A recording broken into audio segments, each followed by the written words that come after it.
नमस्कार मित्रांनो, share market basic मध्ये आज आपण फ्युचर्स आणि ऑप्शन्स म्हणजे काय आणि फ्युचर्स आणि ऑप्शन्सचे कॉन्ट्रॅक्ट शेअर मार्केटमध्ये कशा पद्धतीने काम करतात हे समजावून घेणार आहोत. सुरुवातीला आपण फ्युचर्स आणि ऑप्शन्स म्हणजे काय हे बघूया.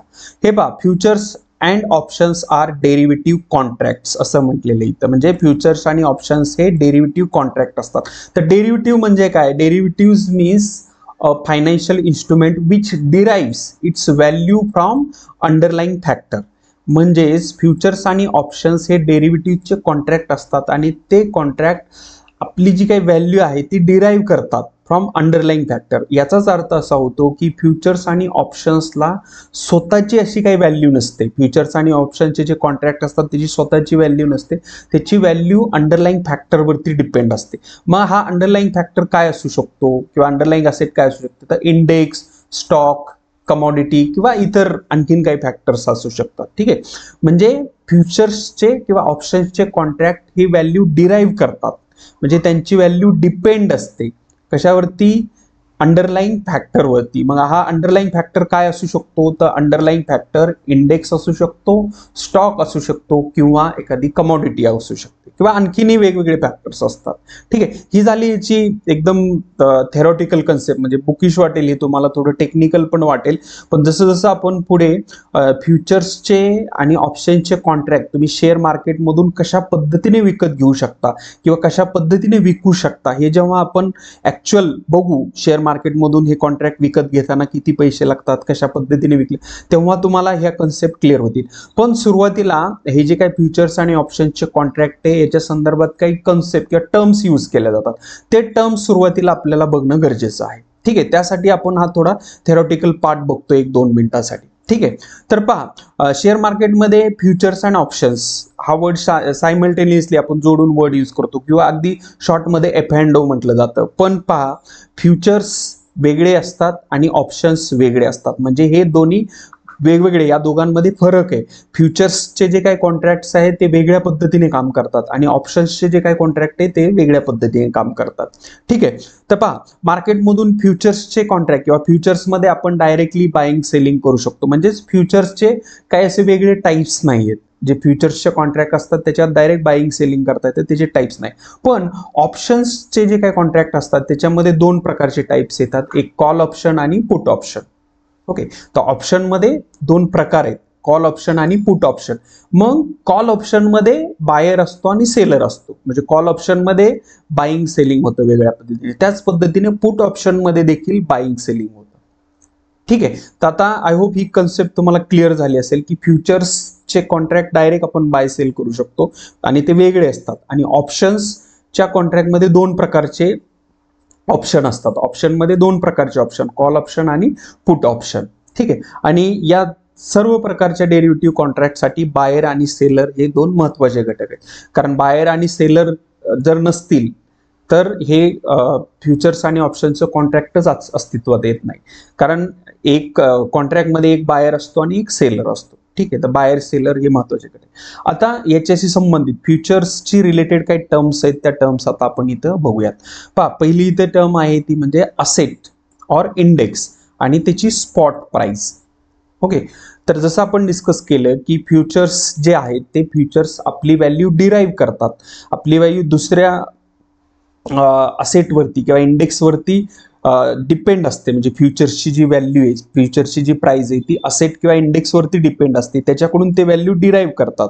मग काय असतं, एखादी असेट असेल किंवा एखादा शेअर आहे, समजा त्याची मार्केटमध्ये काहीतरी शेअर प्राइस चालली असेल ना, त्या प्राइसला तुम्ही शेअर विकत घेऊ शकता. ओके, ऍक्च्युअल जी प्राइस चालू आहे रिअल टाइम जेव्हा मार्केट ओपन असतं त्यावेळेस त्या शेअरची जी काही प्राइस आहे, ज्या प्राइसला तुम्ही तो शेअर विकत घेऊ शकता त्या प्राइसला आपण स्पॉट प्राइस म्हणतो. म्हणजे ऍक्च्युअल आत्ता जी काही मार्केटमध्ये प्राइस आहे रिअल टाइमला चालू, त्याला आपण स्पॉट प्राइस म्हटलं जातं. आणि याच स्पॉट प्राइसवरती फ्युचर्सची फ्युचर्स प्राइस डिपेंड असते. ओके, तर ह्या फ्युचर प्राइस आणि स्पॉट प्राइस याच्यामध्ये डायरेक्ट रिलेशन असतं. स्पॉट प्राइस वाढली तर फ्युचर्सची प्राइस देखील वाढते. ओके, कारण ते कॉन्ट्रॅक्ट जे आहे ते त्याच फॅक्टरमध्ये आहे किंवा त्याच अंडरलाईंग असेटमध्ये आहे. ठीक आहे, आणि याच्याशीच जोडून एक आणखीन एक टर्म येते ती म्हणजे लॉट साईज. तर फ्युचर्सचे जे कॉन्ट्रॅक्ट आहेत, फ्युचर्स आणि ऑप्शन्स दोन्ही कॉन्ट्रॅक्ट, ते कॉन्ट्रॅक्ट एका लॉटमध्ये ट्रेड करावे लागतात. म्हणजे एखाद्या शेअर्सचं जर आपल्याला फ्युचर्स विकत घ्यायचं असेल तर आपण एका क्वांटिटीमध्ये विकत नाही घेऊ शकत. त्याची लॉट साईज असते आणि ही लॉट साईज स्टॉक एक्सचेंजेस ठरवतात. मार्केटमध्ये ती ठरलेली असते लॉट साईज, म्हणजे 50 शेअरचा एक लॉट किंवा 100 शेअरचा एक लॉट. मग त्याच लॉटमध्ये आपल्याला हे फ्युचर्सचं कॉन्ट्रॅक्ट विकत घ्यावं लागतं. म्हणजे एक लॉट जर आपण विकत घेतला आणि त्याची लॉट साईज जर 100 शेअर असेल तर मग आपली क्वांटिटी किती होते, एक फ्युचर विकत घेतलं की आपली क्वांटिटी 100 होते, ऑटोमॅटिक होते. ओके, हे पण आपण आता 1-2 मिनिटातच आपण ऍक्च्युअल फ्युचर्स विकत घेणार आहोत, तेव्हा कशा पद्धतीने हे लॉट असतात ते देखील बघणार आहोत. आणखीन एक महत्त्वाचा घटक असतो या फ्युचर्स अँड ऑप्शन्सच्या कॉन्ट्रॅक्टमध्ये, तो म्हणजे एक्सपायरी डेट. तर प्रत्येक फ्युचर्स आणि ऑप्शन्सच्या कॉन्ट्रॅक्टची एक एक्सपायरी डेट ठरलेली असते. जेव्हा हे कॉन्ट्रॅक्ट अस्तित्वात येतं, म्हणजे जेव्हा बायर आणि सेलर ते कॉन्ट्रॅक्ट करतात, तेव्हाच त्याची एक्सपायरी डेट ठरलेली असते आणि त्या डेटला ते कॉन्ट्रॅक्ट एक्सपायर होतं. ओके, ही एक असते. आणि ऑप्शनच्या केसमध्ये स्ट्राईक प्राइस ही एक गोष्ट असते. म्हणजे त्या स्ट्राईक प्राइसचे ऑप्शन्स किंवा कॉल ऑप्शन्स किंवा पुट ऑप्शन असतात, म्हणजे त्या पर्टिक्युलर स्ट्राईक प्राइसचे. ठीक आहे, आता ह्या काही टर्म्स आहेत ह्या तुम्ही लक्षात ठेवा आणि यानंतर जेव्हा येतील तेव्हा पण मी याच्याबद्दल एक्सप्लेन करेन. आता आपण काय करणार आहोत, आता डायरेक्ट आपण शेअर मार्केटमधून फ्युचर्सचे कॉन्ट्रॅक्ट कशा पद्धतीने आपण विकत घेऊ शकतो हे बघणार आहोत. त्यासाठी आता मी तुम्हाला डायरेक्ट NSEच्या वेबसाईटवरतीच नेतो. एक मिनिट हा, ही नॅशनल स्टॉक एक्सचेंजची ही वेबसाईट आहे. आता हे पहा, नॅशनल स्टॉक एक्सचेंजचं हे होम पेजवरती देतो मी तुम्हाला. इथे डेरिव्हेटिव्ह कॉन्ट्रॅक्ट कसे बघायचे हे शिकवतो. कारण का पहा, काही लोकांकडे डीमॅट अकाउंट नसतं, पण त्यांना जर शेअरची प्राइस बघायची असेल किंवा हे जे काही फ्युचर्स अँड ऑप्शन्सचे जे कॉन्ट्रॅक्ट आहे याची जर प्राइस बघायची असेल तर ते लोक डायरेक्टली नॅशनल स्टॉक एक्सचेंजच्या वेबसाईटवरतून ही प्राइस बघू शकतात. म्हणजे डीमॅट अकाउंट असायलाच पाहिजे असं काही गरज नाही. तुम्ही या प्राइस बघू शकता की कोणत्या शेअरची आज किती प्राइस वगैरे होती, ही या NSEच्या वेबसाईटवरती डायरेक्टली बघू शकता. तर हे NSEच्या होम पेजवरती पहा, इथं खाली NSE इंडायसेस, इक्विटीज, डेरिव्हेटिव्ह दिले. तर डेरिव्हेटिव्ह जे आहे त्याच्यावरती आता मी क्लिक करतोय. डेरिव्हेटिव्ह वरती क्लिक केलं की या पद्धतीने पेज पुढे ओपन होईल आणि मग याच्यामध्ये ऑल कॉन्ट्रॅक्ट्स आले. तर डेरिव्हेटिव्ह म्हणजेच फ्युचर्स आणि ऑप्शन्सचे कॉन्ट्रॅक्ट असतात. ठीक आहे, तर आता हे पहा, हे कॉन्ट्रॅक्ट जे आहेत NSE वरती नॅशनल स्टॉक एक्सचेंजमध्ये, तर हे कॉन्ट्रॅक्ट दोन याच्यामध्ये असतात. एक म्हणजे इंडेक्समध्ये आणि दुसरे स्टॉकमध्ये. ओके, सुरुवातीला जेव्हा आपण मीनिंग डेफिनेशन बघितली तेव्हाच बघितलं की derivative contracts are the financial instrument which derives it's value from underlying asset. मग अंडरलाइंग असेट काय असू शकते, इंडेक्स असू शकते किंवा स्टॉक किंवा कमोडिटी असू शकते. तर NSE वरती हे जे कॉन्ट्रॅक्ट असतात हे इंडेक्समध्ये असतात आणि स्टॉक्सचे पण फ्युचर्स असतात. आता इंडेक्सचे काय असतं पहा, आपण अगोदरच्या व्हिडिओमध्ये बघितलेलेच की निफ्टीचा जो इंडेक्स आहे, मेन इंडेक्स, तो म्हणजे निफ्टी 50 की ज्याच्यामध्ये 50 शेअर आहेत आणि त्याची व्हॅल्यू आपल्याला इथे दिसते आता 24,320.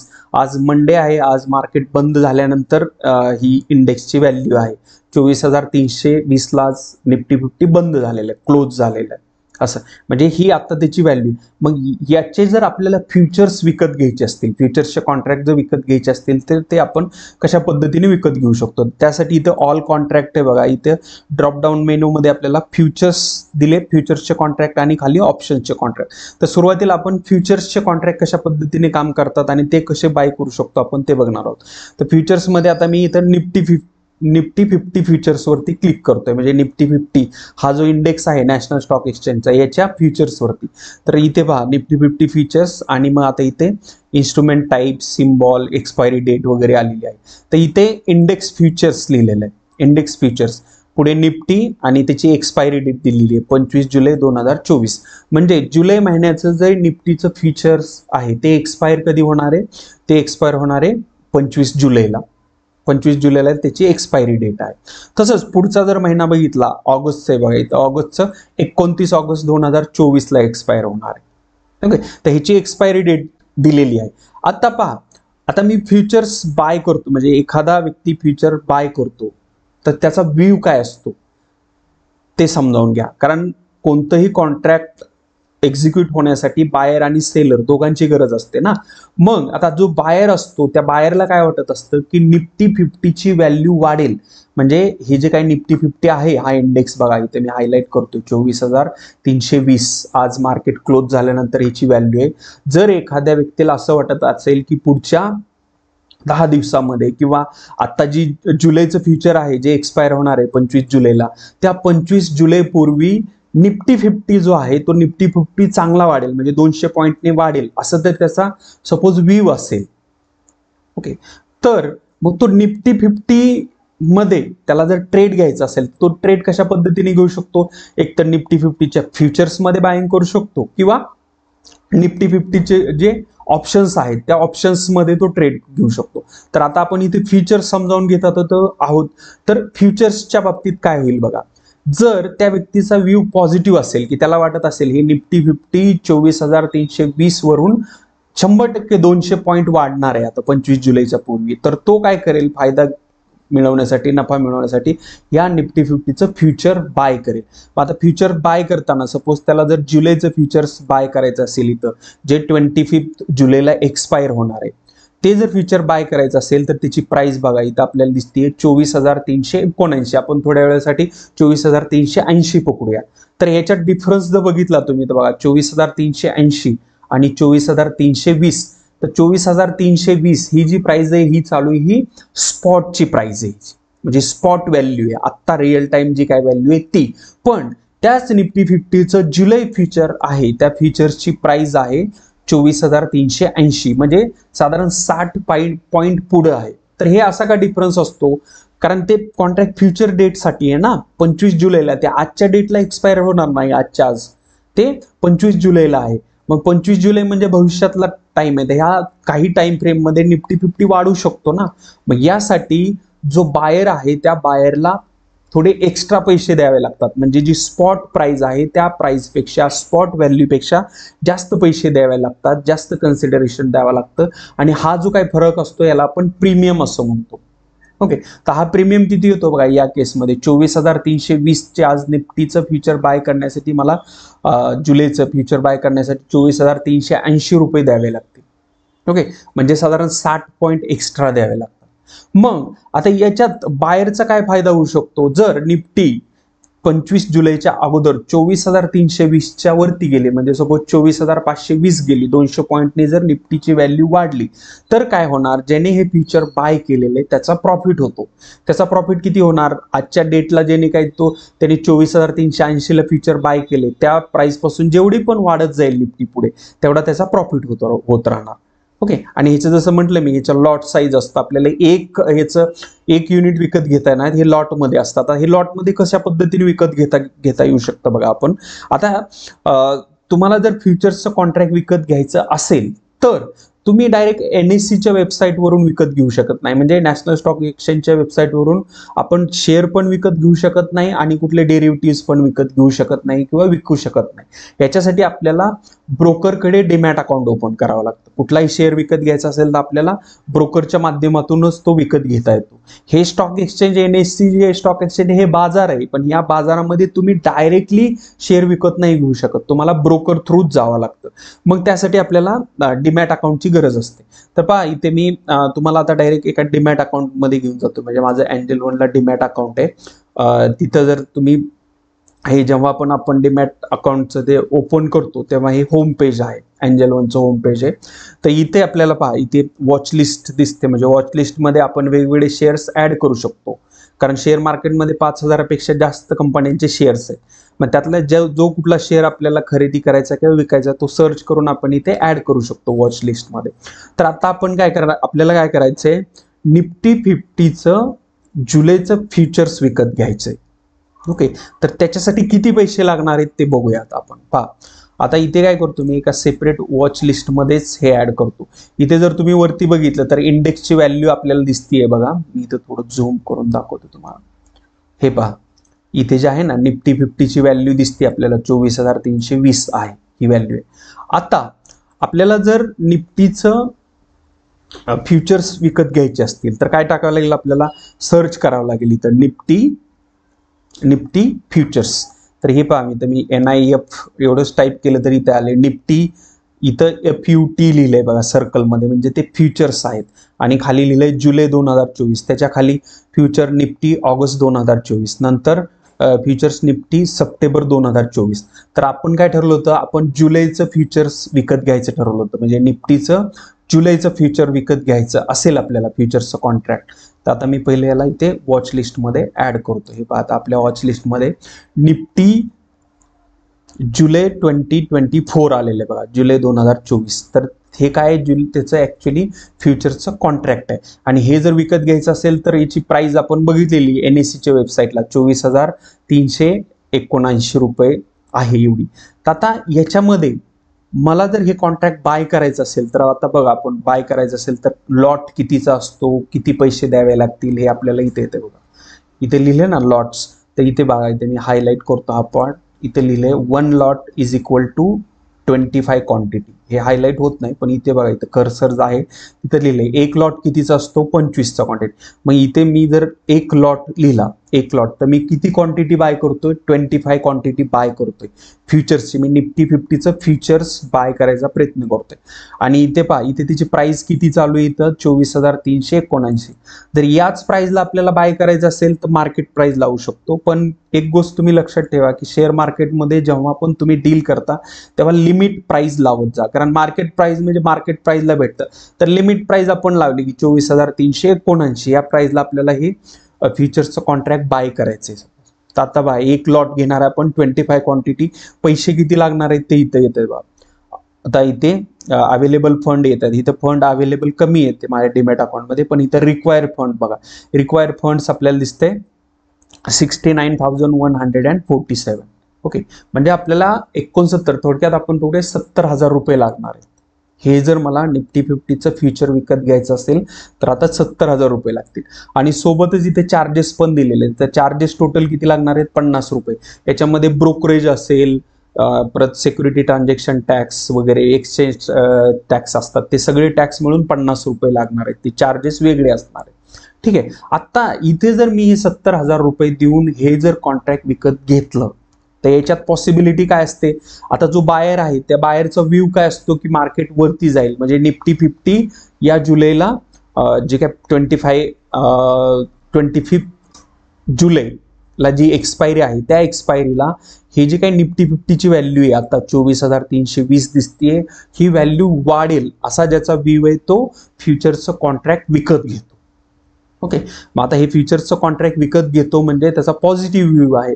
आणि जर हे पुढे गेले म्हणजे निफ्टी 50 जर वाढलं तर त्याचा प्रॉफिट होणार आहे. ओके, आणि एका लॉटमध्ये आपण बघितलं 25 युनिट येतात, 25ची क्वांटिटी. आता पहा, हे जे फ्युचर्स आहे ना, हे इंडेक्सचं फ्युचर आहे. आपण इथं शेअर नाही बघितला, शेअरचं फ्युचर नाही आहे, एखाद्या स्टॉकचं किंवा शेअरचं नाही, हे इंडेक्सचं आहे. म्हणजे निफ्टी 50 हा जो इंडेक्स आहे, मी अगोदरच्या व्हिडिओमध्ये निफ्टी 50 म्हणजे काय, हा इंडेक्स कसा त्याचं व्हॅल्युएशन होतं वगैरे होतं हे सर्व तुम्हाला सांगितलेलंच आहे. पण तरी पण एकदा इथं आपण समजावून घेऊया की निफ्टी 50 मध्ये 50 कंपन्यांचे शेअर्स आहेत आणि त्या 50 कंपन्याचा हा इंडेक्स आहे.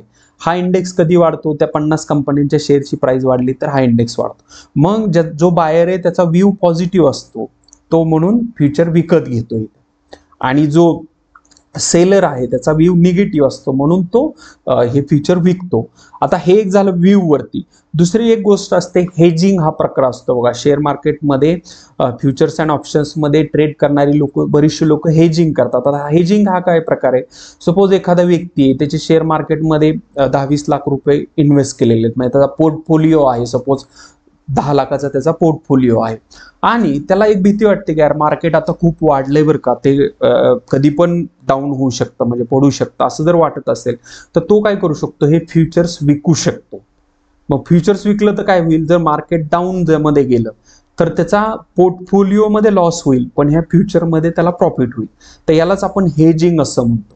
ठीक आहे. आता ही हेजिंग ही गोष्ट तुम्हाला समजावून घेण्यासाठी आपण जर एखादा शेअर बघितला ना तर तिथं चांगल्या पद्धतीने लक्षात येईल. आपण ते इंडिव्हिज्युअली नेक्स्ट व्हिडिओमध्ये काय करूया की शेअर्सचे जे फ्युचर्स आहेत ते शेअरचे फ्युचर्स बाय करून बघूयात की कशा पद्धतीने आपण शेअरचे फ्युचर्स बाय करू शकतो. ओके, तर इथं आपण काय केलं की इथं आपण इंडेक्स जो आहे निफ्टी 50 हा जो इंडेक्स आहे याचे फ्युचर्स बाय करण्याचा प्रयत्न केला आणि बायरचा व्ह्यू काय असतो हे मी तुम्हाला सांगितलं आणि सेलरचा व्ह्यू काय असतो हे देखील सांगितलं. ठीक आहे, तर या पद्धतीने इंडेक्स फ्युचर मध्ये ट्रेडिंग होतं.